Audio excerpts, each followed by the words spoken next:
I remember when we got the Sunday paper with this particular issue of Parade magazine in it. Aside from Starlog, it was the first magazine with details about the upcoming movie. Growing up, my whole neighborhood knew me as that geeky Star Trek kid, so it wasn't surprising to me that on Monday when I got home from school, a handful of neighbors had dropped off their copies of Parade magazine for me as well. So I've got to admit that I was pretty nervous about the film being directed by Robert Wise, who was the director of The Sound of Music. Don't get me wrong, I love that movie, but he felt like an odd choice to direct the new Trek movie.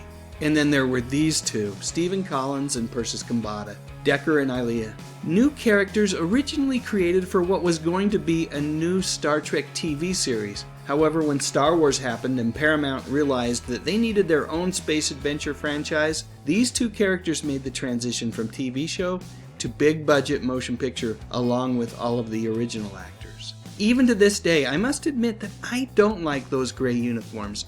The originals from the TV show were so much better. I still can't believe that Star Trek the Motion Picture was rated G. During the late 70s, a G-rated movie typically meant that it was a Disney film for kids, and it didn't bode well for box office returns. For whatever reason, Roddenberry, Wise, and the rest of the team didn't seem to mind that the movie had been saddled with a G rating. And I, for one, was grateful because at the time my father didn't allow us kids to see PG movies without a big fight. Leading up to the premiere of Star Trek the Motion Picture, I would spend hours at my local library trying to track down articles about the new movie. Can I just say for the record that kids these days have no idea how lucky they are? The internet has made discovery of articles like this one so darn easy, but back in the late 70s, tracking down something like this would have taken hours. So after a hard day of doing research at the library, I'd head right home, ready to listen to my Star Trek records, but not before stopping at McDonald's for one of those fancy new Star Trek Happy Meals. Presenting McDonald's Star Trek meal. Parents, take a good look. It's the only meal approved for your kids by the United Federation of Planets.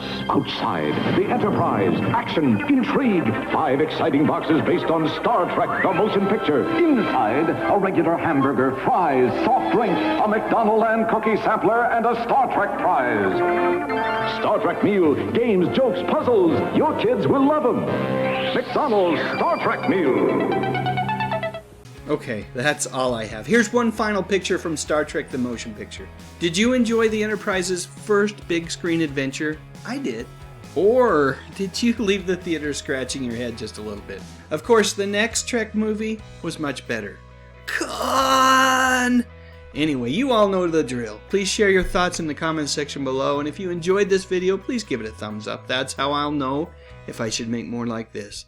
Also, I would be honored if you would consider subscribing to my YouTube channel. I talk about music, movies, and television, mostly from the 50s, 60s, 70s, and 80s. You know, the good stuff. But most importantly, and as always, thank you so much for watching.